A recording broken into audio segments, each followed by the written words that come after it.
ಗೌರಿಬಿದನೂರು ತಾಲೂಕಿನ ಹೊಸೂರಿನಲ್ಲಿ ಬುಧವಾರ ಜಿಲ್ಲಾ ಪಂಚಾಯತಿ ಮಾಜಿ ಅಧ್ಯಕ್ಷ ಎಚ್.ವಿ. ಮಂಜುನಾಥ್ ರವರ ನೇತೃತ್ವದಲ್ಲಿ ಪತ್ರಿಕಾಗೋಷ್ಠಿಯನ್ನು ಆಯೋಜಿಸಿದ್ದರು. ಈ ವೇಳೆ ಜಿಲ್ಲಾ ಪಂಚಾಯತಿ ಮಾಜಿ ಅಧ್ಯಕ್ಷರಾದ ಎಚ್.ವಿ. ಮಂಜುನಾಥ್ ರವರು ಮಾತನಾಡಿ, ನಮಗೆ ಕ್ಷೇತ್ರದಲ್ಲಿ ಚುನಾವಣೆಗೂ ಮುನ್ನ ಇದ್ದ ನಿರೀಕ್ಷೆಗಳು ಹುಸಿಯಾಗಿವೆ. ಮಾನ್ಯ ಶಾಸಕರೇ, ಕ್ಷೇತ್ರದಲ್ಲಿನ ಹಿರಿಯ ರಾಜಕಾರಣಿಗಳನ್ನು ಜೊತೆಯಲ್ಲಿ ಇಟ್ಟುಕೊಂಡು ಸ್ಥಳೀಯ ರಾಜಕೀಯದ ಬಗ್ಗೆ ತಿಳಿದುಕೊಳ್ಳಿ. ನಾನು ದಿವಂಗತ ಆರ್.ಎಲ್. ಜಾಲಪ್ಪನವರ ರಾಜಕೀಯ ಗರಡಿಯಲ್ಲಿ ಬೆಳೆದವನು. ನಿಮ್ಮಿಂದ ರಾಜಕೀಯ ಕಲಿಯುವ ಅಗತ್ಯವಿಲ್ಲ. ಶಾಸಕರು ಕ್ಷೇತ್ರದಲ್ಲಿನ ಅಮಾಯಕರನ್ನು ಬಳಸಿಕೊಂಡು ಸಮಾಜಘಾತುಕ ಚಟುವಟಿಕೆಗಳನ್ನು ಮಾಡಿಸಲು ನೆಲಮಂಗಲದಿಂದ ಗೌರಿಬಿದನೂರಿಗೆ ಬರಬೇಕಿತ್ತೇ? ಕ್ಷೇತ್ರದ ನಾಗರಿಕರು ಮತ್ತು ನಾಯಕರುಗಳು ಒಟ್ಟಾಗಿ ಹೋರಾಟ ಮಾಡದಿದ್ದಲ್ಲಿ ಭವಿಷ್ಯದ ರಾಜಕೀಯ ವ್ಯವಸ್ಥೆ ಸ್ಥಳೀಯ ಉತ್ತರ ಪಿನಾಕಿನಿ ನದಿಗೆ ಬಂದಂತಹ ದುಸ್ಥಿತಿ ಬರಲಿದೆ. ನಾನು ಅಧಿಕಾರ ಇದ್ದರೂ ಪವರ್ಫುಲ್, ಅಧಿಕಾರ ಇಲ್ಲದಿದ್ದರೂ ಪವರ್ಫುಲ್ ರಾಜಕಾರಣಿ ಎಂದು ತಿಳಿಸಿದರು. ನಂತರ ಬ್ಲಾಕ್ ಕಾಂಗ್ರೆಸ್ನ ಅಧ್ಯಕ್ಷರಾದ ಜಿ.ಕೆ. ಸತೀಶ್ ಕುಮಾರ್ ಅವರು ಮಾತನಾಡಿ, ಕ್ಷೇತ್ರದಲ್ಲಿ ದಶಕಗಳಿಂದ ರಾಜಕೀಯದಲ್ಲಿ ಸಕ್ರಿಯವಾಗಿದ್ದ ನಾವುಗಳು ಮಾತ್ರ ಪಕ್ಷದಲ್ಲಿನ ಅಸಮಾಧಾನ, ಕ್ಷೇತ್ರದಲ್ಲಿನ ಉತ್ತಮ ನಾಯಕನಿಗೆ ರಾಜಕೀಯ ಬೆಂಬಲ ನೀಡಿ ಚುನಾವಣೆಯನ್ನು ಗೆಲ್ಲಿಸಲು ಶ್ರಮಿಸಿದ್ದೇವೆ ಎಂದು ತಿಳಿಸಿದರು. ಈ ಸಂದರ್ಭದಲ್ಲಿ ಮುಖಂಡರಾದ ಜೆ.ಸಿ. ಸತೀಶ್ ಕುಮಾರ್ ಮತ್ತು ಎಚ್.ವಿ. ಮಂಜುನಾಥ್ ರವರ ಅಭಿಮಾನಿ ಬಳಗದವರು ಭಾಗವಹಿಸಿದ್ದರು. ವರದಿ ರಮಾಮಣಿ. ತೀವ್ರವಾದಂಥ ಭಿನ್ನಾಭಿಪ್ರಾಯಗಳು ಇತ್ತು. ಚುನಾವಣೆಗೆ ಮೊದಲೇ ನಾನು ನನ್ನ ಈ ಭಯವನ್ನ ನನ್ನ ಸ್ನೇಹಿತರ ಜೊತೆಯಲ್ಲಿ ಹಂಚಿಕೊಂಡಿದ್ದೇನೆ ಅಂತಾರೆಲ್ಲ ಅನೇಕರು. ಬಹುಶಃ ನಾವು ತಪ್ಪು ಮಾಡ್ತಾ ಇದ್ದೀವೇನೋ, ಆದರೆ ಇಂಥ ಒಂದು ತಪ್ಪನ್ನು ಮಾಡ್ತಕ್ಕಂಥದ್ದು ರಾಜಕೀಯದಲ್ಲಿ ಕೆಲವು ಸಾರಿ ಅನಿವಾರ್ಯವಾಗಿಬಿಡ್ತದೆ. ಹಾಗಾಗಿ ಅನಿವಾರ್ಯವಾಗಿ ನಾವು ಈ ತಾಲ್ಲೂಕಿನ ವ್ಯವಸ್ಥೆಯನ್ನ ನಾಶ ಆಗೋದಕ್ಕೆ ಒಂದು ರೀತಿಯ ಇಂಡೈರೆಕ್ಟ್ ಆಗಿ ಕಾರಣವಾಗ್ತಿದ್ದೀವೇನೋ ಅಂತಕ್ಕಂಥ ಭಯ ನನ್ನನ್ನು ಚುನಾವಣೆಗೆ ಮೊದಲೇ ಬಂದಿತ್ತು. ನನ್ನ ಸ್ನೇಹಿತರ ಜೊತೆಯಲ್ಲೂ ಕೂಡ ಇವತ್ತಿಲ್ಲಿ ಬಹಳ ಜನ ಇದ್ದಾರೆ. ನಾನು ಯಾರ್ಯಾರ ಜೊತೆ ಇವ್ರ ಜೊತೆ ಮಾತಾಡ್ತಿದ್ನೋ ಅವರೆಲ್ಲ ಹಂಚ್ಕೊಂಡ್ರೆ, ಆದರೆ ನಮ್ಮ ನಿರೀಕ್ಷೆ ಆಗಿರಲಿಲ್ಲ. ಈ ತಾಲ್ಲೂಕಿನಲ್ಲಿ ಗೌರವಾನ್ವಿತ ಶಾಸಕರು ಬಹಳ ಅತ್ಯುತ್ತಮವಾದಂಥ ಆಡಳಿತವನ್ನು ಕೊಡ್ತಾರೆ. ಭ್ರಷ್ಟಾಚಾರ ರಹಿತವಾದಂಥ ಒಂದು ಸಾಮರಸ್ಯದ ವಾತಾವರಣ ಈ ತಾಲ್ಲೂಕಲ್ಲಿ ಮೂಡ್ತದೆ. ಅಭಿವೃದ್ಧಿ ರಾಜಕಾರಣ ಆಗ್ತದೆ ಅಂತೆಲ್ಲ ನಾವು ಕೂಡ ಬಹಳ ನಿರೀಕ್ಷೆಗಳನ್ನು ಇಟ್ಕೊಂಡಿದ್ವಿ. ಆದರೆ ಸುಮಾರು 2.25 ವರ್ಷದ ನಂತರ ನಾನು ನನ್ನ ಮೌನವನ್ನು ಮುರಿಬೇಕಾದಂಥ ಸಂದರ್ಭ ಬಂತು. ಅಭಿವೃದ್ಧಿಯ ರಾಜಕಾರಣಕ್ಕಿಂತಲೂ ಬೆದರಿಕೆಯ ರಾಜಕಾರಣ ಈ ತಾಲ್ಲೂಕಿನಲ್ಲಿ ಅತ್ಯಂತ ಒಂಥರ ವಿಜೃಂಭಿಸ್ತಾ ಇದೆ. ಮುಖ್ಯವಾಗಿ ಹಣದ ಬಲ. ಸಣ್ಣ ಸಣ್ಣ ಚುನಾವಣೆಗಳಿಗೂ ಒಂದು ಡೈರಿ ಇರ್ಬೋದು, ಸೊಸೈಟಿ ಇರ್ಬೋದು, PLD ಬ್ಯಾಂಕ್ ಚುನಾವಣೆ ಇರ್ಬೋದು, ಈ ರೀತಿಯಾದಂಥ ಅಪಾತ್ರರಾದಂಥ ವ್ಯಕ್ತಿಗಳಿಗೆ, ಯಾವುದೇ ಬದ್ಧತೆ ಸಿದ್ಧಾಂತ ಇಲ್ಲದಂಥ ವ್ಯಕ್ತಿಗಳ ಮೇಲೆ ಕೋಟ್ಯಾಂತರ ರೂಪಾಯಿಗಳ ಬಂಡವಾಳಗಳನ್ನು ಹಾಕಿ ಅವರನ್ನ ಆಯಕಟ್ಟಿನ ಜಾಗಗಳಿಗೆ ತಂದು ನಿಲ್ಲಿಸಿಬಿಟ್ರೆ ರಾಜಕೀಯದ ಮೇಲೆ ಯಾವ ನಾವು ತಾಲೂಕಲ್ಲಿ ನಾನು ಬಹಳ ಮುಖ್ಯವಾಗಿ ನಿಮ್ಮ ಮಾಧ್ಯಮದ ಸ್ನೇಹಿತರಲ್ಲಿ ಹೇಳೋದು, ಇವತ್ತು ನಾನು ತಾವು ಬಹಳ ಕಷ್ಟಪಟ್ಟು ನಮ್ಮಂತ ಅನೇಕ ಮುಖಂಡರುಗಳು ಇವರನ್ನ ಗೆಲ್ಲಿಸೋದಕ್ಕೆ ಇವರು ಕೊಡ್ತಿರ್ತಕ್ಕಂಥ ಕೊಡುಗೆ ಏನು ಈ ತಾಲೂಕಿಗೆ ಅಂತಂದ್ರೆ, ಇಡೀ ವ್ಯವಸ್ಥೆಯನ್ನ ನಾಶ ಮಾಡ್ತಾ ಇತ್ತು. ಒಂದು ರಾಜಕೀಯ ವ್ಯವಸ್ಥೆ ಸಂಪೂರ್ಣವಾಗಿ ನಾಶವಾಗ್ಬಿಡ್ತಾ ಇದೆ. ಮರ್ಯಾದಸ್ಥರು ಯಾರೂ ಈ ತಾಲೂಕಿನಲ್ಲಿ ರಾಜಕಾರಣವನ್ನ ಮಾಡೋ ಸ್ಥಿತಿಯಲ್ಲಿ ಈಗ ಇಲ್ಲ. ಎರಡನೇದು, ದುಡ್ದವ್ರು ಯಾರೋ, ಅಧಿಕಾರ ಅನುಭವಿಸ್ತಿರೋರು ಯಾರೋ ಎಲ್ಲ ಆಮೇಲೆ ನಮ್ಮ ಸತೀಶ್ ಎಲ್ಲ ಹೇಳ್ತಾರೆ, ಅದು ಬೇರೆ ವಿಚಾರ. ಆದ್ರೆ ದೌರ್ಜನ್ಯ ಶುರುವಾಗ್ಬಿಡುತ್ತೆ. ಸಮಾಜಘಾತುಕ ಶಕ್ತಿಗಳನ್ನ ಆಯಕಟ್ಟಿನ ಜಾಗಗಳಲ್ಲಿ ಕೂಡಿಸಿ ಅವ್ರ ಮುಖಾಂತರವಾಗಿ ಗಲಾಟೆಗಳನ್ನು ಮಾಡಿಸ್ತಕ್ಕಂಥ ಪ್ರವೃತ್ತಿಯನ್ನ ಇವತ್ತು ಈ ತಾಲೂಕಿನಲ್ಲಿ ಮಾಡೋದಕ್ಕೆ ಯಾವ ಹೋಬಳಿ ಅತಿ ಹೆಚ್ಚು ಮೆಜಾರಿಟಿಯನ್ನು ಕೊಡ್ತಾ ನಮ್ಮ ಹೊಸೂರು ಹೋಬಳಿ ನಮ್ಮೂರಿಂದಾನೇ ಪ್ರಾರಂಭ ಆಗಿದೆ. ಇದಕ್ಕೆ ಉದಾಹರಣೆ 3 ದಿನಗಳ ಕೆಳಗೆ ಒಬ್ಬ ದಲಿತರ ಹುಡುಗನ ಮೇಲೆ, ಒಬ್ಬ ಅಲ್ಪಸಂಖ್ಯಾತನ ಮೇಲೆ ಆದಂತ ದಾಳಿ ಮಾಡಿದವರು ಯಾರು ಇವ್ರು ಓಟ್ ಹಾಕ್ತಾರಲ್ಲ. ಮಾನ್ಯ ಶಾಸಕರು ಹೇಳ್ಬೋದು, ನನಗೂ ಇದಕ್ಕೆ ಏನ್ ಸಂಬಂಧ ರೀ, ಊರಲ್ಲಿ ಯಾರೋ ಗಲಾಟೆ ಮಾಡ್ಕೊಂಡ್ರು, ಯಾವ್ದೋ ಪಂಚಾಯತಿ ವಿಚಾರ. ಇಂತಹ ವ್ಯಕ್ತಿಗಳನ್ನ ಪ್ರೋತ್ಸಾಹ ಮಾಡಿದ್ ಯಾರು?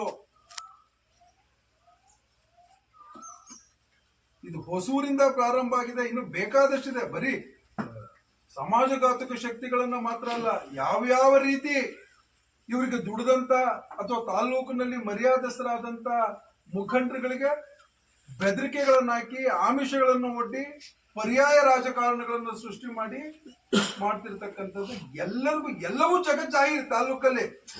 ಈಗ ನಾನು ಆಡ್ತಕ್ಕಂಥ ಮಾತು ನನ್ನೊಬ್ಬನ ಮಾತಲ್ಲ, ಈ ತಾಲೂಕಿನಲ್ಲಿ ರಾಜಕೀಯ ಪ್ರಜ್ಞೆ ಇರತಕ್ಕಂಥ ಪ್ರತಿಯೊಬ್ಬನ ಮಾತು. ಎಂತೆಂತಹ ಮುಖಂಡರುಗಳನ್ನ ಕಂಡಂತ ತಾಲೂಕಿದು. ನಮ್ಮ ಹೋಬಳಿಯವರೇ ಆದಂತ RN ಲಕ್ಷ್ಮೀಪತಿಯವರು, ನಾವು ಅವರ ರಾಜಕೀಯ ವಿರೋಧಿಗಳು, ಆದ್ರೆ ದೇವತಾ ಮನುಷ್ಯ. ಒಂದು ಸಣ್ಣ ಗಲಾಟೆ ಒಬ್ಬರ ಮೇಲೆ ಮಾಡಿಸ್ದ. ಈ ತಾಲೂಕಿನ ಪರಂಪರೆಯನ್ನು ನೋಡಿ ನೀವು. ಈ ತಾಲೂಕಿನ ರಾಜಕೀಯದ ಇತಿಹಾಸದಲ್ಲಿ ಗಲಾಟೆ ಮಾಡಿಸಿದವರು, ರೌಡಿಸಂ ಮಾಡಿಸಿದವರು ಯಾರು ಉದ್ಧಾರ ಆಗ್ಲೇ ಇಲ್ಲ. ಈ ಕೆಲಸ ಮಾಡಿಸೋದಕ್ಕೆ ಇವರು ನಾಗಮಂಗಲದಿಂದ ಗೌರಿಬಿದನೂರಿಗೆ ಬರ್ಬೇಕಾಯ್ತಾ ಅಂತಕ್ಕಂಥದ್ದು ನನ್ನ ನೋವು. ಬಹಳ ಸಾಮರಸ್ಯದಿಂದ ನೋಡಿ. ಒಂದು ಹಣ, ಅಧಿಕಾರದಿಂದ ಬಂದಂತ ಇವ್ರ ಮಾತನ್ನ ಕೇಳ್ತಕ್ಕಂಥ ಅಧಿಕಾರಶಾಹಿ ಮಾಡಬಾರದು ಅಂತಕ್ಕಂಥ ಒಂದು ಸೂಚನೆಗಳನ್ನ ಕೊಟ್ಟು ಮಾಡಿಸ್ತಾ ಇಲ್ಲ. ಜೀವಮಾನದಲ್ಲಿ ಒಂದು ಕಪ್ಪು ಚುಕ್ಕೆ ಈ ತರದಿಲ್ಲದಂತ ನನ್ನ ಮೇಲೆ ಇವತ್ತು ಗೌರಿಬಿದನೂರಿನ ಪೊಲೀಸ್ ಠಾಣೆಯಲ್ಲಿ ದೂರು ಪಡ್ತಕ್ಕಂಥ ಮಟ್ಟಕ್ಕೆ ಇವರು ಬೆಳೆಸಿದಂಥವ್ರು. ಇವ್ರಿಗೆ ಸಂಬಂಧ ಇಲ್ಲ. ಹೆಂಗಾಗುತ್ತೆ? ಅವರು ದುಡ್ಡು ಕೊಟ್ಟು ಇವ್ರು ರಾಜ್ಯೋತ್ಸವ ಮಾಡಿಸ್ತಾರೆ. ಅವರನ್ನ ಬಂದು ಇವನು ಈ ಊರಿನಲ್ಲಿ ಹುಟ್ಟಿದಂತ ನರಸಿಂಹಯ್ಯನವರು ಹುಟ್ಟಿದ ನಂತರ ಹುಟ್ಟಿದ ಮಹಾತ್ಮ ಅನ್ನೋ ರೀತಿಯಲ್ಲಿ ಇವರು ಭಾಷಣ ಮಾಡ್ತಾರೆ. ಇಂಥವ್ರನ್ನ ಇಟ್ಕೊಂಡು ಇವ್ರು ಈ ತಾಲೂಕಿನಲ್ಲಿ ರಾಜಕೀಯ ಮಾಡೋದ?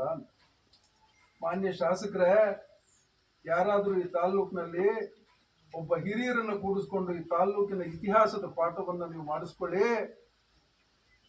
ನಮ್ಮ ತಂದೆ ದಿವಂಗತ ವೆಂಕಟಸುಬ್ಬಯ್ಯನವರು ಭಯ ಅನ್ನೋ ಪದದ ಅರ್ಥವೇ ಗೊತ್ತಿಲ್ಲದಂತ ರಾಜಕಾರಣಿ.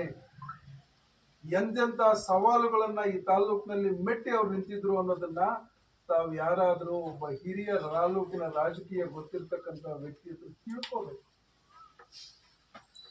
ಎರಡನೇದು, ನನ್ನ ಗರಡಿ RL ಜಾಲಪ್ಪನವ್ರ ಗರಡಿ. ಜಾಲಪ್ಪನವರು ರಾಜಕೀಯದ ಸವಾಲುಗಳನ್ನ ಹೇಗೆ ಎದುರಿಸ್ತಿದ್ರು ಅನ್ನೋದನ್ನ ಅವರ ನೆರಳಿನಂತೆ ಇದ್ದಂತ ನಾನು, ಅವರು ಸಾಯುವವರೆಗೂ ಅವ್ರ ಜೊತೆಲಿದ್ದಂತ ನಾನು ನೋಡಿದ್ದೇನೆ. ಈ ರೀತಿಯ ದೌರ್ಜನ್ಯವನ್ನ, ಈ ರೀತಿ ನೀವು ವ್ಯವಸ್ಥೆ ಮಾಡ್ತಿರ್ತಕ್ಕಂಥದನ್ನ ಎದುರಿಸ್ತಕ್ಕಂಥ ಶಕ್ತಿ ಈ ತಾಲೂಕಿನ ಮಹಾಜನತೆಗೆ ಇದೆ. ಇದಕ್ಕೆ ಎಲ್ಲ ಪಕ್ಷಗಳ ಮುಖಂಡರು, ಇದು ನಮ್ಮ ಎಲ್ಲ ತಾಲೂಕಿನ ರಾಜಕೀಯ ಜನಪ್ರತಿನಿಧಿಗಳು, ನಾಗರಿಕರ ಕರ್ತವ್ಯ ಇವತ್ತು ಇದನ್ನು ನಾವು ವಿರೋಧಿಸಬೇಕಾಗಿರ್ತಕ್ಕಂಥ. ಈಸ್ಟ್ ಇಂಡಿಯಾ ಕಂಪನಿಯ ಮುಖಾಂತರ ವ್ಯಾಪಾರಕ್ಕೆ ಅಂತ ಬಂದಂತ ಬ್ರಿಟಿಷರು ಇಡೀ ಈ ದೇಶದ ಮೇಲೆ ಆಕ್ರಮಣ ಮಾಡಿದಾಗ ಅದನ್ನ ಎದುರಿಸಿದಂತ ಖ್ಯಾತಿ ವಿಧರಾಶ್ವತ್ಥದ ಜನಕ್ಕಿದೆ, ನಮ್ಮ ತಾಲೂಕಿನ ಮಹಾಜನತೆಗಿದೆ. ಇನ್ನು ನಿಮ್ಮಂತವ್ರನ್ನ ಎದುರಿಸ್ತಕ್ಕಂಥದ್ದು ಈ ತಾಲೂಕಿನ ಜನತೆಗೆ. ಬ್ರಿಟಿಷರನ್ನ ಎದುರಿಸಿ ನಮ್ಗೆ ಗೊತ್ತಿದೆ. ಇವತ್ತು ಅತ್ಯಂತ ಕೆಳದರ್ಜೆಯ ಜನಗಳನ್ನ ನಿಮ್ಮ ಸುತ್ತುವರಿದು ಈ ರೀತಿಯಾದಂತ ಹಣದ, ಅಧಿಕಾರಶಾಹಿಯನ್ನ ದುರುಪಯೋಗ ಮಾಡಿಕೊಂಡು ಬೆದರಿಕೆ ಹಾಕಿರ್ತಕ್ಕಂಥ ಕುತಂತ್ರವನ್ನ ನಾವು ಸಮರ್ಥವಾಗಿ ಎದುರಿಸ್ತಿದ್ದೇವೆ, ಮುಂದಿನ ದಿನಗಳಲ್ಲೂ ಎದುರಿಸ್ತೇವೆ. ಈ ವಿಚಾರವನ್ನ ಇಟ್ಟುಕೊಂಡು ಇದು ಒಟ್ಟು ಈ ಗೂಂಡಾಗಿರಿ, ಹಣದ ರಾಜಕಾರಣ ಮತ್ತು ಗೌರಿಬಿದನೂರಿನ ಜನತೆ, ನಮ್ಮ ತಾಲೂಕು ನಮ್ಮದಾಗಿ ಉಳಿಬೇಕಾ, ನಮ್ಮ ಮಕ್ಕಳು ನೆಮ್ಮದಿಯಿಂದ ಇರಬೇಕಾ, ಯಾವ ಮಟ್ಟಕ್ಕೆ ಬಂದಿದೆ ಅಂದ್ರೆ ಈ ತಾಲ್ಲೂಕಿನಲ್ಲಿ ಅನೇಕ ಜನ ನಾವು ವಿರೋಧಿಗಳಾಗಿ ಚುನಾವಣೆಗಳನ್ನು ಎದುರಿಸಿದ್ದೇವೆ ವೈಯಕ್ತಿಕವಾಗಿ. ಆದರೆ ಎದುರು ಸಿಕ್ಕಿದಾಗ ಅಥವಾ ಇನ್ಯಾವುದೋ ಮನೆ ಕಾರ್ಯಕ್ರಮಗಳಾದಾಗ ಎಲ್ಲೋ ಹೋಟೆಲ್ಗಳಲ್ಲಿ ಕೂತು ಬಹಳ ಆತ್ಮೀಯತೆಯಿಂದ ಮಾತಾಡ್ತೇವೆ. ನಮ್ಮಲ್ಲಿ ಯಾವುದೇ ರಾಜಕೀಯ ದ್ವೇಷದ ವಾತಾವರಣ ಇರೋದಿಲ್ಲ. ಆದ್ರೆ ಇವತ್ತು ಯಾರನ್ನು ಮಾತಾಡದಂತ ಸ್ಥಿತಿ, ಹೆದರಿಕೆ ಜನಗಳಿಗೆ. ನೀವು ಕಾಲ್ ನೋಡ್ತಾನೆ, ನೀವು ಯಾರ ಹತ್ರ ಮಾತಾಡ್ತೀರಿ ಅಂತ ಗೊತ್ತಾಗುತ್ತೆ. ಯಾವ ಅಧಿಕಾರಿನೇನು ಇವ್ರು ಕಾಲ್ ಕೊಟ್ಟಿರಲ್ಲ. ಆದ್ರೆ ಆ ರೀತಿಯಾದಂತ ಒತ್ತಡಗಳನ್ನ ನಮ್ಮ ಮುಖಂಡರುಗಳ ಮೇಲೆ ಹಾಕಿ, ಪಾಪ ಯಾರೋ ಮನುಷ್ಯರ ಅಸಹಾಯಕತೆಗಳನ್ನ ಯಾವುದೋ ಸಾಲ ಪಾಲ ಮಾಡಿಕೊಂಡು ಕಷ್ಟದಲ್ಲಿ ಇರ್ತಕ್ಕಂಥವ್ರ ಮೇಲೆ ಬಂಡವಾಳಗಳು ಹಾಕಿ ಎಲ್ಲ ಆಂಟಿ ಸೋಷಿಯಲ್ ಎಲಿಮೆಂಟ್ಗಳನ್ನು ಬಳಸ್ತಾ ಇದ್ದೀರಿ. ಇದನ್ನ ಎದುರಿಸ್ತಕ್ಕಂಥ ಶಕ್ತಿ ಈ ನೆಲಕ್ಕಿದೆ. ಧೀಮಂತ ನಾಯಕರನ್ನು ಕಂಡಂತ ತಾಲ್ಲೂಕಿದು, ಬಹಳ ಸಾಮರಸ್ಯದಿಂದ ಇದ್ದಂತಹ ತಾಲ್ಲೂಕಿದು. ಹಾಗಾಗಿ ತಾವು ದಯಮಾಡಿ ಈ ಕೆಲಸ ಮಾಡೋದಕ್ಕೆ ತಾವು ಅಷ್ಟು ದೂರದಿಂದ ಈ ತಾಲ್ಲೂಕು ಬರಬೇಕಾಗಿರಲಿಲ್ಲ. ಹಗಲು ರಾತ್ರಿ ನಾವು ಏನೇನು ತಮ್ಮ ಕೆಲಸ ಮಾಡಿದ್ದೀರಿ ಅಂತೇಳಿ ಜನಕ್ಕಿಂತಲೂ ಹೆಚ್ಚಾಗಿ ತಮಗೂ ಗೊತ್ತಿದೆ. ನಮ್ಮಂಥವ್ರ ಮೇಲೆ ಪೊಲೀಸ್ ಕೇಸುಗಳನ್ನ ಎಲ್ಲವನ್ನ ಎದುರಿಸೋ ಶಕ್ತಿ ಭಗವಂತ ಕೊಟ್ಟಿದೆ. ಇದು ನನ್ನೊಬ್ಬನ ಪ್ರಶ್ನೆ ಅಲ್ಲ. ಮಂಜುನಾಥ್ ಏನಾದ್ರೂ ಆದ್ರೆ ನನ್ನ ಹೋರಾಟವನ್ನು ಮುಂದುವರಿಸೋದಕ್ಕೆ ನನ್ನ ಕುಟುಂಬ ಇದೆ, ಮುಂದುವರಿಸ್ತಾರೆ. ನನಗಿಂತಲೂ ಚೆನ್ನಾಗಿ ಮುಂದುವರಿಸ್ತಾರೆ ಅವರು. ನನ್ನ ಶಿಷ್ಯರಿದ್ದಾರೆ, ನನ್ನ ಅಭಿಮಾನಿಗಳಿದ್ದಾರೆ, ಮುಂದುವರಿಸ್ತಾರೆ. ಆದ್ರೆ ಈ ಸ್ಥಿತಿ ಬರ್ತದೆ. ಯಾವ ರೀತಿ ಒತ್ತಡಗಳು, ಮಾನಸಿಕ ಚಿತ್ರಹಿಂಸೆಗಳು ಬರ್ತಕ್ಕಂಥ ಪ್ರತಿ ಕಾಲು ತಾಲ್ಲೂಕಿನಲ್ಲಿ ವ್ಯವಸ್ಥೆ ಹೀಗಾಯ್ತು, ಹಾಗಾಯ್ತು ಇದೆ. ಇದನ್ನ ನಾನು ಈ ಮೂಲಕ ತಾಲ್ಲೂಕಿನಲ್ಲಿರ್ತಕ್ಕಂಥ ಎಲ್ಲ ಪಕ್ಷಗಳ ಮುಖಂಡರಿಗೆ ನಾನು ಕೈ ಜೋಡಿಸಿ ಮನವಿ ಮಾಡ್ತೇನೆ. ನಾವೆಲ್ಲರೂ ಒಗ್ಗಟ್ಟಾಗಿದ್ರೆ ಈ ತಾಲ್ಲೂಕು ಸರ್ವನಾಶ ಆಗ್ಬಿಡುತ್ತೆ. ಒಂದು ಕಾಲದಲ್ಲಿ ಉತ್ತರ ಪಿನಾಕಿನಿ ನದಿನಲ್ಲಿ ಎಲ್ಲ ಸರ್ವನಾಶ ಆದಾಗೆ ನಮ್ಮ ತಾಲ್ಲೂಕಿನ ರಾಜಕೀಯ ವ್ಯವಸ್ಥೆ, ಮನುಷ್ಯನ ಸಂಬಂಧಗಳು ಇವ್ಯಾವು ಕೂಡ ಈ ತಾಲ್ಲೂಕಲ್ಲಿ ಉಳಿಯೋದಿಲ್ಲ. ಯಾರ್ಯಾರೋ ಬೇರೆ ಬೇರೆ ತಾಲ್ಲೂಕುಗಳಿಂದ ಮಹಾನುಭಾವರ ಹತ್ರ ನಮ್ಮ ತಾಲ್ಲೂಕಿನ ಮುಖಂಡರುಗಳು ಅಡಿಯಾಳಗಳಾಗಿ ನಿಲ್ತಕ್ಕಂಥ ಪರಿಸ್ಥಿತಿ ಬಂದಿದೆ. ಇದೆಲ್ಲವನ್ನ ಕೂಡ ಇನ್ನೂ ಹೆಚ್ಚು ಹೆಚ್ಚು ವಿಸ್ತಾರವಾಗಿ ಮಾತಾಡಬೇಕಿದೆ. ಇದು ಟ್ರೈಲರ್, ಇದು ಬರೀ ಸ್ಟಾರ್ಟ್. ಮೇನ್ ಕೋರ್ಸ್ ಮುಂದೆ ಇರುತ್ತೆ. ಇನ್ನ ಬಹುಶಃ ಇನ್ನೊಂದು 8-10 ದಿವಸದಲ್ಲಿ ನನ್ನ ಮುಂದಿನ ಕಾರ್ಯಸೂಚಿಯನ್ನು ಅನೌನ್ಸ್ ಮಾಡ್ತೇನೆ. ಯಾಕಂದ್ರೆ ಈಗ ಇದಕ್ಕೂ ಅವರು ರಿಯಾಕ್ಷನ್ ಕೊಡ್ತಾರೆ. ಅದೇನು ರಿಯಾಕ್ಷನ್ ಕೊಡ್ತಾರೆ ಅಂತ ನಾನು ನೋಡ್ತೇನೆ. ನಾನು ನಿಮ್ಮ ಮೂಲಕ ಈ ತಾಲ್ಲೂಕಿನ ಎಲ್ಲ ಸಮಸ್ತ ಪಕ್ಷದ, ಯಾವುದೇ ಪಕ್ಷ ಇರಲಿ, ನಾವೆಲ್ಲರೂ ಕೂಡ ನಮ್ಮ ಭಿನ್ನಾಭಿಪ್ರಾಯಗಳನ್ನು ಮರೆತು ನಾವು ಈ ತಾಲ್ಲೂಕಿನವರು, ನಾವು ನಮ್ಮ ತಾಲ್ಲೂಕಿನಲ್ಲಿ ಅಣ್ಣ ತಮ್ಮಂದ್ರ ಥರ ಬಾಳೋಣ, ಸಾಮರಸ್ಯದಿಂದ ಬಾಳೋಣ ಅಂಥೇಳಿ ಆ ಒಂದು ಹೋರಾಟಕ್ಕೆ ನಾವು ನೀವೆಲ್ಲರೂ ಒಟ್ಟುಗೂಡೋಣ ಅಂತ ಈ ಮೂಲಕ ತಮ್ಮ ಮುಖಾಂತರ ಕರೆ ಕೊಡ್ತಾ ಇದ್ದೀನಿ.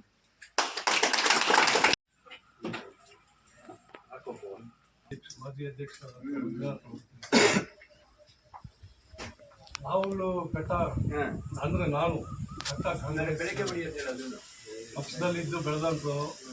ನಾನು ಅಧ್ಯಕ್ಷನಾಗಿ ಇಲ್ಲಿ 12 ವರ್ಷ ಕೆಲಸ ಮಾಡಿದ್ದೆ, ಎಲ್ಲ ಮಾಡಿದ್ದೆ. ಆದರೂ ಪಕ್ಷನ ಬಿಟ್ಟು, ಯಾಕೆಂದರೆ ಪಕ್ಷದಲ್ಲಿ ಸ್ವಲ್ಪ ನಮ್ಮ ಭಿನ್ನಾಭಿಪ್ರಾಯ ಬಂದಿದ್ದಕ್ಕೋಸ್ಕರ ಪಕ್ಷದಲ್ಲಿ ಬಿಟ್ಟು ಒಬ್ಬ ಒಳ್ಳೆಯ ಉತ್ತಮ ವ್ಯಕ್ತಿಯು ನಮ್ಮ ದೂರದಿದ್ದನ್ನು ಸರ್ವಿಸ್ ಮಾಡೋದಕ್ಕೆ ಬಂದಿದ್ದಾರೆ. ಅವ್ರಿಗೆ ಬೆಂಬಲಿಸೋಣ ಅಂತೇಳಿ ನಾವು 4 ವರ್ಷ ಹೆಂಡತಿ ಮಕ್ಕಳನ್ನ ಬಿಟ್ಟು ಕೆಲಸ ಮಾಡಿದ್ವಿ. ಅವ್ರನ್ನ ಗೆಲ್ಸಿದ್ವಿ. ಅದು ನಾನು ಒಬ್ಬನೇ ಗೆಲ್ಸಿಲ್ಲ, ಎಲ್ಲ ಜನರು ಮನಸ್ಸು ಮಾಡಿದ್ರು, ಎಲ್ಲ ಗೆಲ್ಸಿದ್ರು. ನನ್ನಂಥ ಲೀಡರ್ಗಳು ಭಾಳ ಜನ ಸೇರಿದ್ದು ಎಲ್ಲ ಗೆಲ್ಸಿದ್ರು. ನಾವು ಕೇವಲ 1 ತಿಂಗಳೇ ಅವ್ರ ಜೊತೆಯಲ್ಲಿ ಇದ್ದಿದ್ದು.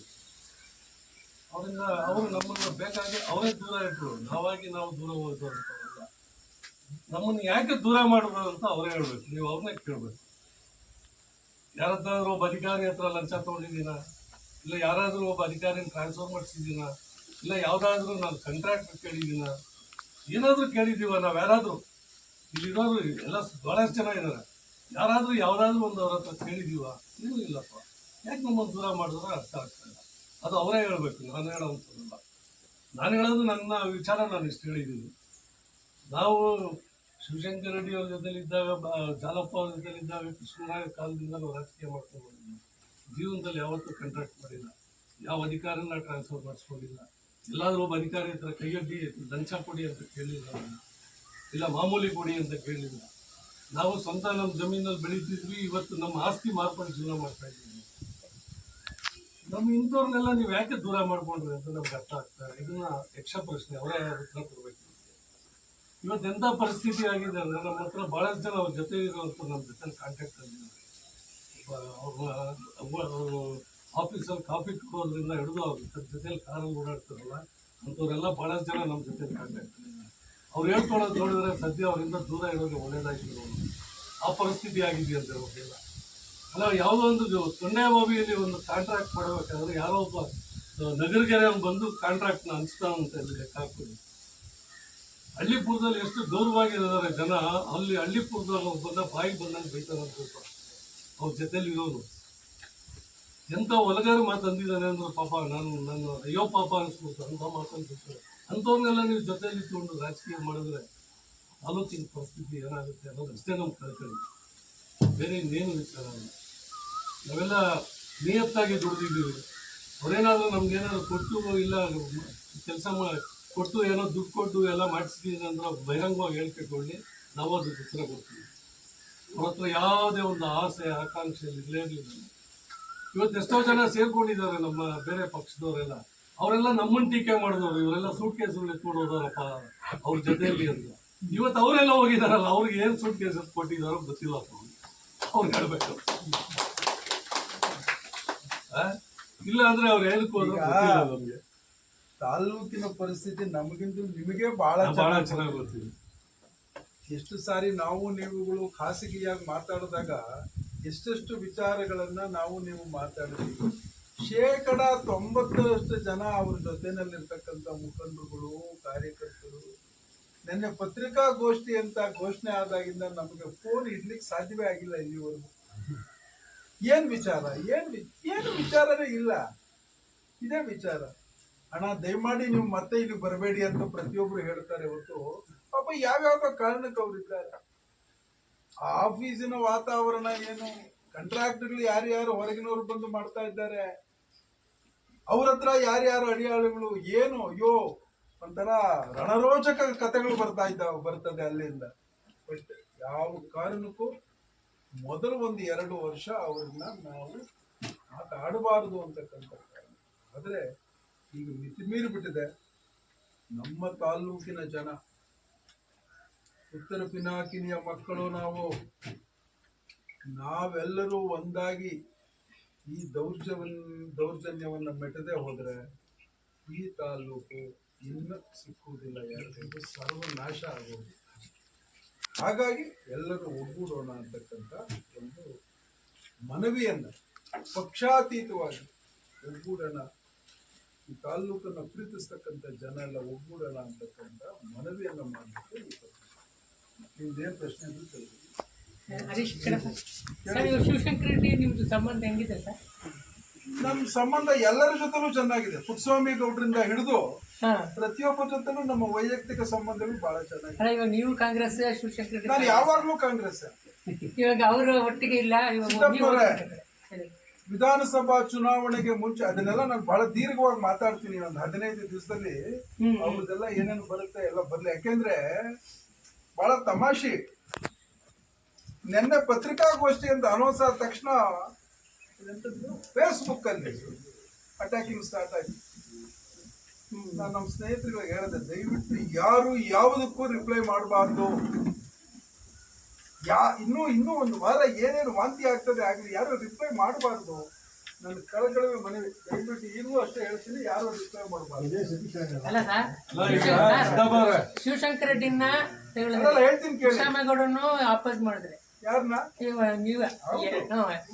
ಹೆಂಗೆ ನಿಮ್ದು ನಿಲುವೇನಲ್ಲಿ ಅದಕ್ಕೆ ಅವರು ಸರಿ ಇಲ್ಲ ಇವರು ಸರಿ ಇಲ್ಲ ಅಂತ 2020, 21, 22, 3 ವರ್ಷ ಶಿವಶಂಕರ ರೆಡ್ಡಿನ ತಿಳಿದ್ರಿ.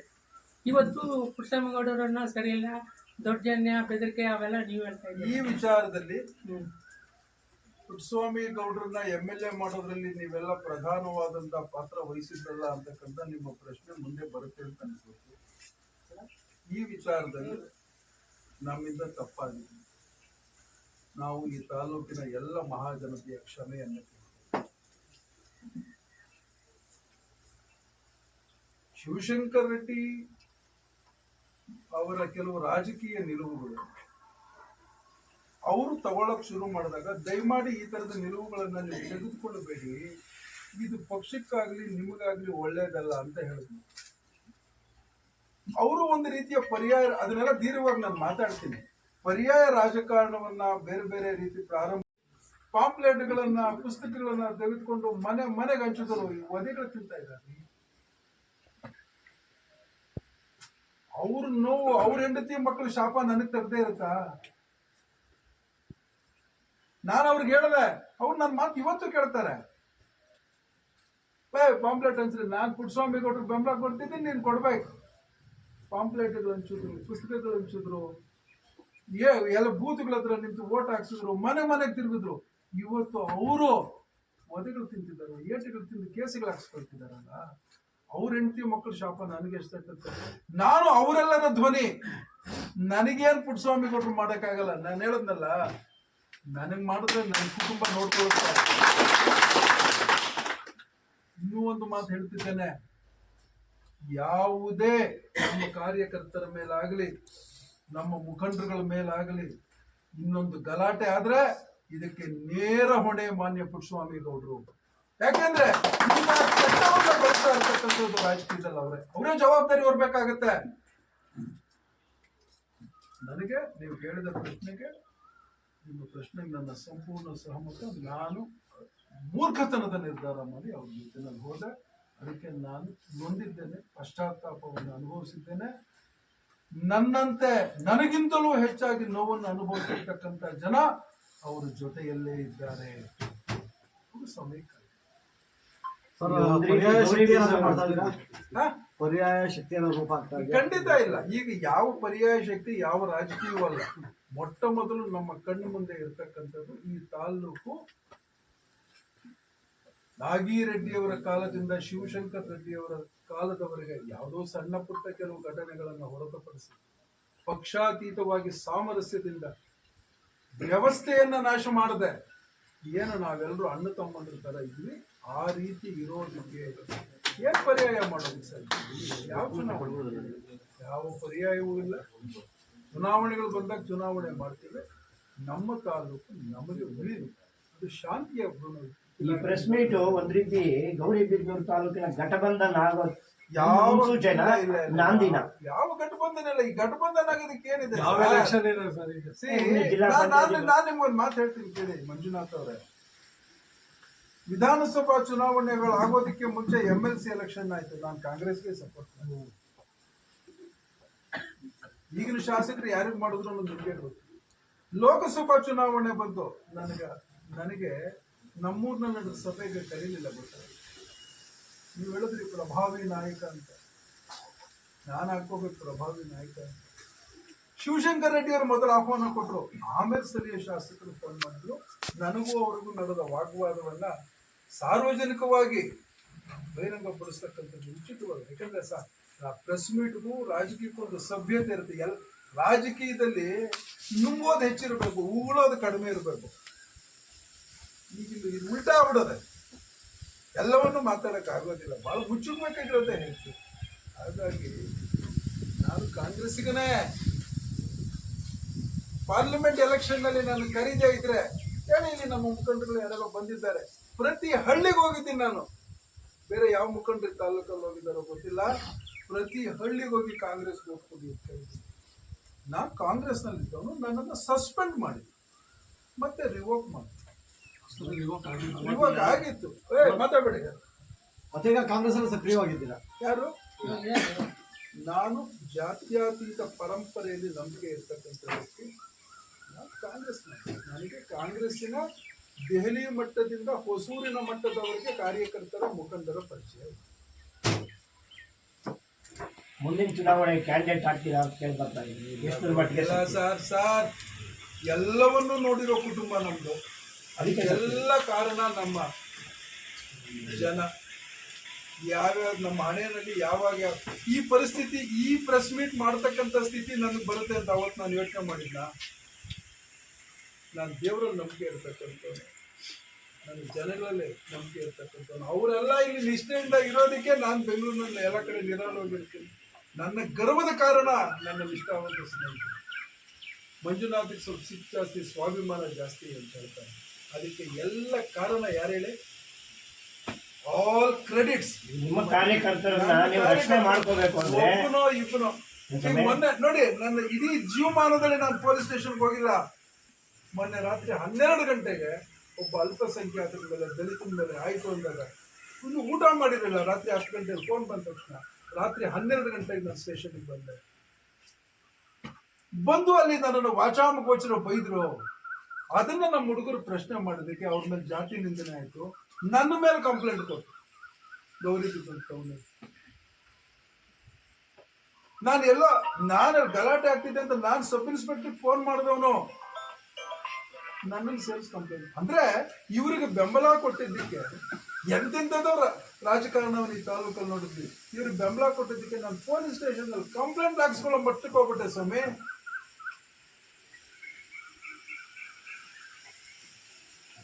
ನನ್ನಂತಹ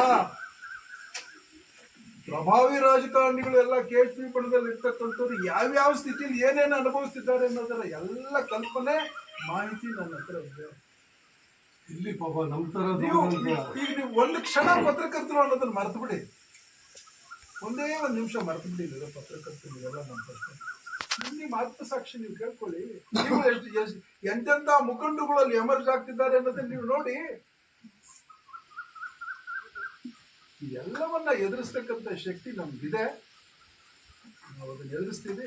ಒಂದೇ ಮನವಿ ಅಂದ್ರೆ ತಾಲೂಕಿನ ಮಹಾಜನತೆ ಅವರವರ ಮಟ್ಟದಲ್ಲಿ, ಅವರೆಲ್ಲ ನನ್ನ ಜೊತೆ ಬರಬೇಕು ಅಂತೇನಿಲ್ಲ, ನಾವೆಲ್ಲ ಸೇರಿ ಒಂದು ಆಂದೋಲನ ಅದೇನಲ್ಲ, ಅವರವ್ರ ಮಟ್ಟದಲ್ಲಿ ಅವರವ್ರ ಊರುಗಳಲ್ಲಿ ಈ ಒಂದು ನಮ್ಮ ತಾಲೂಕನ್ನ, ನಮ್ಮ ಹಳ್ಳಿಗಳನ್ನ, ನಮ್ಮ ಹೋಬಳಿಗಳನ್ನ ನಾವು ಉಳಿಸ್ತೀವಿ.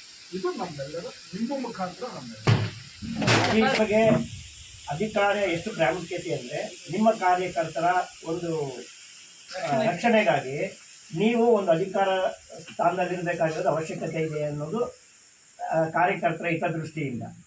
ಸೊ ನೀವು ಮಾಜಿ ಸಚಿವರ ಜೊತೆಗೆ ಕೈ ಜೋಡಿಸಿ ಒಂದಾಗ್ತೀರಾ ಅಂತ ಚರ್ಚೆ ಗ್ರಾಸವಾಗಿದೆ. ಅಯ್ಯೋ ಸ್ವಾಮಿ, ನಾನು ಯಾವ ಎಲೆಕ್ಷನ್ ಪಾಂಪ್ಲೆಟ್ಗಳನ್ನ, ಪುಸ್ತಕಗಳನ್ನ ತೆಗೆದುಕೊಂಡು ಮನೆಗೆ ಹಂಚಿದ್ರು ಒದೆಗಳು ತಿಂತಾ ಇದ್ದಾರೆ. ಅವ್ರ ನೋವು, ಅವ್ರ ಹೆಂಡತಿ ಮಕ್ಕಳು ಶಾಪ ನನಗೆ ತರದೇ ಇರುತ್ತಾ? ನಾನು ಅವ್ರಿಗೆ ಹೇಳ್ದೆ, ಅವ್ರು ನನ್ನ ಮಾತು ಇವತ್ತು ಕೇಳ್ತಾರೆ. ಪಾಂಪ್ಲೆಟ್ ಹಂಚ್ರಿ, ನಾನು ಪುಟ್ಟಸ್ವಾಮಿ ಕೊಟ್ಟರು ಬೆಂಬಲ ಕೊಡ್ತಿದ್ದೀನಿ, ನೀನು ಕೊಡ್ಬೇಕು. ಪಾಂಪ್ಲೆಟ್ಗಳು ಹಂಚಿದ್ರು, ಪುಸ್ತಕಗಳು ಹಂಚಿದ್ರು, ಎಲ್ಲ ಬೂತ್ಗಳ ಹತ್ರ ನಿಂತು ಓಟ್ ಹಾಕ್ಸಿದ್ರು, ಮನೆಗೆ ತಿರುಗಿದ್ರು. ಇವತ್ತು ಅವರು ಒದೆಗಳು ತಿಂತಿದ್ದಾರೆ, ಏಟುಗಳು ತಿಂದು ಕೇಸುಗಳು ಹಾಕ್ಸ್ಕೊಳ್ತಿದಾರಲ್ಲ. ಅವ್ರ ಹೆಂಡತಿ ಮಕ್ಕಳು ಶಾಪ ನನಗೆ ಎಷ್ಟುತ್ತೆ? ನಾನು ಅವರೆಲ್ಲರ ಧ್ವನಿ. ನನಗೇನು ಪುಟ್ಟಸ್ವಾಮಿ ಕೊಟ್ಟರು ಮಾಡೋಕ್ಕಾಗಲ್ಲ. ನಾನು ಹೇಳದ್ನಲ್ಲ, ನನಗೆ ಮಾಡಿದ್ರೆ ನನ್ನ ಕುಟುಂಬ ನೋಡ್ಕೊಳ್ತಾರೆ. ಇನ್ನೂ ಒಂದು ಮಾತು ಹೇಳ್ತಿದ್ದೇನೆ, ಯಾವುದೇ ನಮ್ಮ ಕಾರ್ಯಕರ್ತರ ಮೇಲಾಗಲಿ, ನಮ್ಮ ಮುಖಂಡರುಗಳ ಮೇಲಾಗಲಿ ಇನ್ನೊಂದು ಗಲಾಟೆ ಆದ್ರೆ ಇದಕ್ಕೆ ನೇರ ಹೊಣೆ ಮಾನ್ಯ ಪುಟ್ಟಸ್ವಾಮಿ ಗೌಡರು. ಯಾಕೆಂದ್ರೆ ಕೆಟ್ಟವನ್ನ ಬಳಸ್ತಾ ಇರ್ತಕ್ಕಂಥದ್ದು ರಾಜಕೀಯದಲ್ಲಿ ಅವರೇ ಜವಾಬ್ದಾರಿ ಹೊರಬೇಕಾಗತ್ತೆ. ನನಗೆ ನೀವು ಕೇಳಿದ ಪ್ರಶ್ನೆಗೆ, ನಿಮ್ಮ ಪ್ರಶ್ನೆಗೆ ನನ್ನ ಸಂಪೂರ್ಣ ಸಹಮತ. ನಾನು ಮೂರ್ಖತನದ ನಿರ್ಧಾರ ಮಾಡಿ ಅವ್ರ ಜೊತೆನಲ್ಲಿ ಹೋದೆ. ಅದಕ್ಕೆ ನಾನು ನೊಂದಿದ್ದೇನೆ, ಪಶ್ಚಾತ್ತಾಪವನ್ನು ಅನುಭವಿಸಿದ್ದೇನೆ. ನನ್ನಂತೆ ನನಗಿಂತಲೂ ಹೆಚ್ಚಾಗಿ ನೋವನ್ನು ಅನುಭವಿಸಿರ್ತಕ್ಕಂಥ ಜನ ಅವರ ಜೊತೆಯಲ್ಲೇ ಇದ್ದಾರೆ.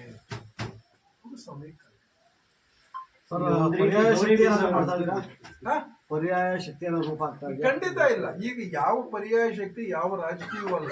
ಮೊಟ್ಟ ಮೊದಲು ನಮ್ಮ ಕಣ್ಣು ಮುಂದೆ ಇರತಕ್ಕಂಥದ್ದು ಈ ತಾಲೂಕು ನಾಗಿರೆಡ್ಡಿಯವರ ಕಾಲದಿಂದ ಶಿವಶಂಕರ್ ರೆಡ್ಡಿಯವರ ಕಾಲದವರೆಗೆ ಯಾವುದೋ ಸಣ್ಣ ಪುಟ್ಟ ಕೆಲವು ಘಟನೆಗಳನ್ನು ಹೊರತುಪಡಿಸಿ ಪಕ್ಷಾತೀತವಾಗಿ ಸಾಮರಸ್ಯದಿಂದ ವ್ಯವಸ್ಥೆಯನ್ನ ನಾಶ ಮಾಡದೆ ಏನು ನಾವೆಲ್ಲರೂ ಅಣ್ಣ ತಮ್ಮಂದ್ರ ತರ ಇದ್ವಿ ಆ ರೀತಿ ಇರೋದಕ್ಕೆ ಏನ್ ಪರ್ಯಾಯ ಮಾಡೋದು ಸರ್? ಯಾವ ಚುನಾವಣೆ? ಯಾವ ಪರ್ಯಾಯವೂ ಇಲ್ಲ. ಚುನಾವಣೆಗಳು ಬಂದಾಗ ಚುನಾವಣೆ ಮಾಡ್ತೇವೆ. ನಮ್ಮ ತಾಲೂಕು ನಮಗೆ ಉಳಿದು ಅದು ಶಾಂತಿಯ ಗುಣ. ಈ ಪ್ರೆಸ್ ಮೀಟ್ ಒಂದ್ ರೀತಿ ಗೌರಿಬಿದನೂರು ತಾಲೂಕಿನ ಘಟಬಂಧನ ಆಗೋ ಯಾವ ಸೂಚನೆ, ಇಲ್ಲ, ಇಲ್ಲ. ನಾಂದಿನ. ಯಾವ ಘಟಬಂಧನ ಇಲ್ಲ. ಈ ಘಟಬಂಧನ ಆಗೋದಕ್ಕೆ ಏನಿದೆ ಯಾವ ಸರ್? ಎಲೆಕ್ಷನ್ ಇಲ್ಲ ಸರ್ ಈಗ. ಜಿಲ್ಲಾ ನಾನು ನಿಮ್ಗೊಂದು ಮಾತು ಹೇಳ್ತೀನಿ ಕೇಳಿ ಮಂಜುನಾಥ್ ಅವರೇ. ವಿಧಾನಸಭಾ ಚುನಾವಣೆಗಳು ಆಗೋದಕ್ಕೆ ಮುಂಚೆ MLC ಎಲೆಕ್ಷನ್ ಆಯ್ತು. ನಾನು ಕಾಂಗ್ರೆಸ್ಗೆ ಸಪೋರ್ಟ್ ಮಾಡಿದೆ. ಈಗಿನ ಶಾಸಕರು ಯಾರಿಗೆ ಮಾಡಿದ್ರು ಅನ್ನೋದು ನಿಮಗೆ ಗೊತ್ತು. ಲೋಕಸಭಾ ಚುನಾವಣೆ ಬಂತು. ನನಗೆ ನಮ್ಮೂರ್ನ ನಡೆದ ಸಭೆಗೆ ಕರೀಲಿಲ್ಲ. ಗೊತ್ತಾಗ ನೀವು ಹೇಳಿದ್ರಿ ಪ್ರಭಾವಿ ನಾಯಕ ಅಂತ. ನಾನು ಹಾಕೋಬೇಕು ಪ್ರಭಾವಿ ನಾಯಕ ಅಂತ. ಶಿವಶಂಕರ್ ರೆಡ್ಡಿ ಅವರು ಮೊದಲು ಆಹ್ವಾನ ಕೊಟ್ಟರು. ಆಮೇಲೆ ಸ್ಥಳೀಯ ಶಾಸಕರು ಫೋನ್ ಮಾಡಿದ್ರು. ನನಗೂ ಅವ್ರಿಗೂ ನಡೆದ ವಾಗ್ವಾದವನ್ನ ಸಾರ್ವಜನಿಕವಾಗಿ ಬಹಿರಂಗಪಡಿಸ್ತಕ್ಕಂಥದ್ದು ಉಚಿತವಾಗಿ. ಯಾಕಂದ್ರೆ ಪ್ರೆಸ್ ಮೀಟ್ಗೂ ರಾಜಕೀಯಕ್ಕೂ ಒಂದು ಸಭ್ಯತೆ ಇರುತ್ತೆ. ರಾಜಕೀಯದಲ್ಲಿ ನುಂಗೋದು ಹೆಚ್ಚಿರಬೇಕು, ಉಗುಳೋದು ಕಡಿಮೆ ಇರಬೇಕು. ಈಗ ಇದು ಉಲ್ಟಾ ಆಗ್ಬಿಡೋದೆ. ಎಲ್ಲವನ್ನೂ ಮಾತಾಡಕ್ ಆಗೋದಿಲ್ಲ. ಬಹಳ ಮುಚ್ಚಬೇಕಾಗಿರೋದೇ ಹೆಚ್ಚು. ಹಾಗಾಗಿ ನಾನು ಕಾಂಗ್ರೆಸ್ಸಿಗನೇ. ಪಾರ್ಲಿಮೆಂಟ್ ಎಲೆಕ್ಷನ್ ನಲ್ಲಿ ನಾನು ಕರೀದೇ ಇದ್ರೆ ಹೇಳಿ, ಇಲ್ಲಿ ನಮ್ಮ ಮುಖಂಡರು ಯಾರೋ ಬಂದಿದ್ದಾರೆ. ಪ್ರತಿ ಹಳ್ಳಿಗೆ ಹೋಗಿದ್ದೀನಿ ನಾನು. ಬೇರೆ ಯಾವ ಮುಖಂಡರು ತಾಲೂಕಲ್ಲಿ ಹೋಗಿದ್ದಾರೋ ಗೊತ್ತಿಲ್ಲ. ಪ್ರತಿ ಹಳ್ಳಿಗೆ ಹೋಗಿ ಕಾಂಗ್ರೆಸ್ ವೋಟ್ ಕೊಡಿ ಅಂತ ಹೇಳಿದ್ದೀನಿ. ನಾನು ಕಾಂಗ್ರೆಸ್ನಲ್ಲಿದ್ದವನು. ನನ್ನನ್ನು ಸಸ್ಪೆಂಡ್ ಮಾಡಿ ಮತ್ತೆ ರಿವೋಕ್ ಮಾಡಿ. ರಿವೋಕ್ ಆಗಿತ್ತು. ಮಾತಾಡಬೇಡಿ. ಮತ್ತೆ ಈಗ ಕಾಂಗ್ರೆಸ್ ಅಲ್ಲಿ ಸಕ್ರಿಯವಾಗಿದ್ದೀರಾ? ಯಾರು? ನಾನು ಜಾತ್ಯತೀತ ಪರಂಪರೆಯಲ್ಲಿ ನಂಬಿಕೆ ಇರ್ತಕ್ಕಂಥ ವ್ಯಕ್ತಿ. ನಾನು ನನಗೆ ಕಾಂಗ್ರೆಸ್ಸಿನ ದೆಹಲಿ ಮಟ್ಟದಿಂದ ಹೊಸೂರಿನ ಮಟ್ಟದವರೆಗೆ ಕಾರ್ಯಕರ್ತರ ಮುಖಂಡರ ಪರಿಚಯ. ಮುಂದಿನ ಚುನಾವಣೆ ಕ್ಯಾಂಡಿಡೇಟ್ ಆಗ್ತೀರಾ ಅಂತ ಕೇಳಿ ಬರ್ತಾ ಇದ್ದೀನಿ. ಎಷ್ಟರ ಮಟ್ಟಿಗೆ ಸರ್ ಎಲ್ಲವನ್ನೂ ನೋಡಿರೋ ಕುಟುಂಬ ನಮ್ದು. ಅದಕ್ಕೆ ಎಲ್ಲ ಕಾರಣ ನಮ್ಮ ಜನ. ಯಾವ್ಯಾವ ನಮ್ಮ ಹಣೆಯಲ್ಲಿ ಯಾವಾಗ ಈ ಪರಿಸ್ಥಿತಿ, ಈ ಪ್ರೆಸ್ ಮೀಟ್ ಮಾಡ್ತಕ್ಕಂಥ ಸ್ಥಿತಿ ನನಗೆ ಬರುತ್ತೆ ಅಂತ ಅವತ್ತು ನಾನು ಯೋಚನೆ ಮಾಡಿದ್ನ. ನಾನು ದೇವರಲ್ಲಿ ನಂಬಿಕೆ ಇರ್ತಕ್ಕಂಥವ್ನು. ನನ್ನ ಜನಗಳಲ್ಲಿ ನಂಬಿಕೆ ಇರ್ತಕ್ಕಂಥವ್ನು. ಅವರೆಲ್ಲ ಇಲ್ಲಿ ನಿಷ್ಠೆಯಿಂದ ಇರೋದಕ್ಕೆ ನಾನು ಬೆಂಗಳೂರಿನಲ್ಲಿ ಎಲ್ಲ ಕಡೆ ನಿರಾಳವಾಗಿರ್ತೀನಿ. ನನ್ನ ಗರ್ವದ ಕಾರಣ ನನ್ನ ನಿಷ್ಠಾವಂತ ಸ್ನೇಹಿತರು. ಮಂಜುನಾಥಿಗೆ ಸ್ವಲ್ಪ ಸಿಟ್ಟು ಜಾಸ್ತಿ, ಸ್ವಾಭಿಮಾನ ಜಾಸ್ತಿ ಅಂತ ಹೇಳ್ತಾರೆ. ಅದಕ್ಕೆ ಎಲ್ಲ ಕಾರಣ ಯಾರು ಹೇಳಿ? ಆಲ್ ಕ್ರೆಡಿಟ್ಸ್ ನಿಮ್ಮ ಕಾರ್ಯಕರ್ತರನ್ನ ನೀವು ರಕ್ಷಣೆ ಮಾಡ್ಕೋಬೇಕು ಅಂದ್ರೆ ಇಬ್ಬನು. ಮೊನ್ನೆ ನೋಡಿ, ನನ್ನ ಇಡೀ ಜೀವಮಾನದಲ್ಲಿ ನಾನು ಪೊಲೀಸ್ ಸ್ಟೇಷನ್ಗೆ ಹೋಗಿಲ್ಲ. ಮೊನ್ನೆ ರಾತ್ರಿ 12 ಗಂಟೆಗೆ ಒಬ್ಬ ಅಲ್ಪಸಂಖ್ಯಾತರ ಮೇಲೆ, ದಲಿತರ ಮೇಲೆ ಆಯ್ತು ಅಂದಾಗ ಇನ್ನು ಊಟ ಮಾಡಿರಲಿಲ್ಲ. ರಾತ್ರಿ 10 ಗಂಟೆಗೆ ಫೋನ್ ಬಂದ ತಕ್ಷಣ ರಾತ್ರಿ 12 ಗಂಟೆಗೆ ನಾನು ಸ್ಟೇಷನ್ಗೆ ಬಂದೆ. ಬಂದು ಅಲ್ಲಿ ನನ್ನನ್ನು ವಾಚಾಮಗೋಚರ ಬೈದ್ರು. ಅದನ್ನ ನಮ್ಮ ಹುಡುಗರು ಪ್ರಶ್ನೆ ಮಾಡೋದಕ್ಕೆ ಅವ್ರ ಮೇಲೆ ಜಾತಿ ನಿಂದನೆ ಆಯ್ತು. ನನ್ನ ಮೇಲೆ ಕಂಪ್ಲೇಂಟ್ ಕೊಟ್ಟು ಗೌರಿಬಿದನೂರು. ನಾನು ಗಲಾಟೆ ಆಗ್ತಿದೆ ಅಂತ ನಾನು ಸಬ್ ಇನ್ಸ್ಪೆಕ್ಟರ್ ಫೋನ್ ಮಾಡಿದವನು. ನನ್ನಲ್ಲಿ ಸೇಲ್ಸ್ ಕಂಪ್ಲೇಂಟ್ ಅಂದ್ರೆ ಇವರಿಗೆ ಬೆಂಬಲ ಕೊಟ್ಟಿದ್ದಕ್ಕೆ ಎಂತೆಂಥದವ್ರ ರಾಜಕಾರಣವನ್ನು ಈ ತಾಲೂಕಲ್ಲಿ ನೋಡಿದ್ವಿ. ಇವ್ರಿಗೆ ಬೆಂಬಲ ಕೊಟ್ಟಿದ್ದಕ್ಕೆ ನಾನು ಪೊಲೀಸ್ ಸ್ಟೇಷನ್ ಅಲ್ಲಿ ಕಂಪ್ಲೇಂಟ್ ಹಾಕ್ಸ್ಕೊಳ್ಳೋ ಮಟ್ಟಕ್ಕೆ ಹೋಗ್ಬಿಟ್ಟೆ ಸ್ವಾಮಿ.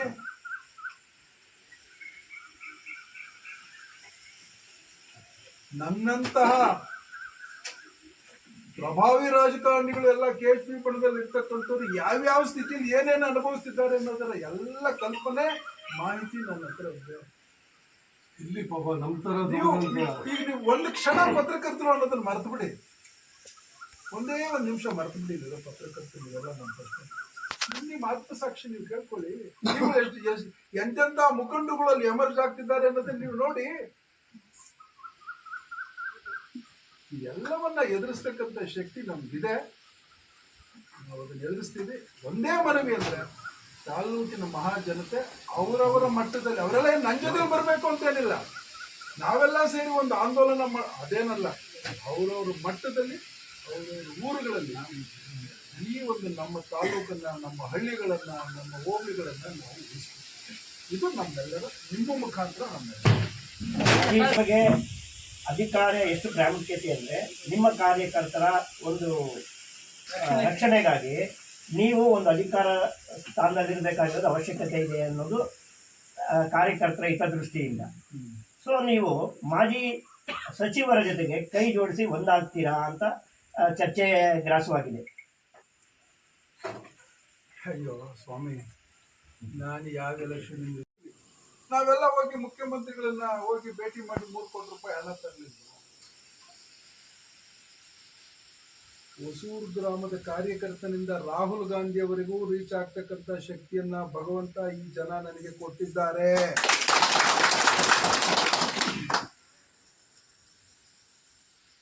ಈ ಜನಗಳ ಕಾರಣದಿಂದ, ನಮ್ಮ ತಂದೆಯ ಕಾರಣದಿಂದ, ಜಾಲಪ್ಪನವರ ಕಾರಣದಿಂದ ನಾನು ಗಳಿಸ್ಕೊಂಡಿರ್ತಕ್ಕಂಥ ವೈಯಕ್ತಿಕ ವರ್ಚಸ್ಸಿನಿಂದ ನನಗೂ 10 ಜನ ಹಿರಿಯ ಅಧಿಕಾರಿಗಳು, ಮುಖ್ಯಮಂತ್ರಿಗಳು, ಮಾಜಿ ಮುಖ್ಯಮಂತ್ರಿಗಳು, ಹಾಲಿ ಮಂತ್ರಿಗಳು ಎಲ್ಲರೂ ಪರಿಚಯ ಇದ್ದಾರೆ.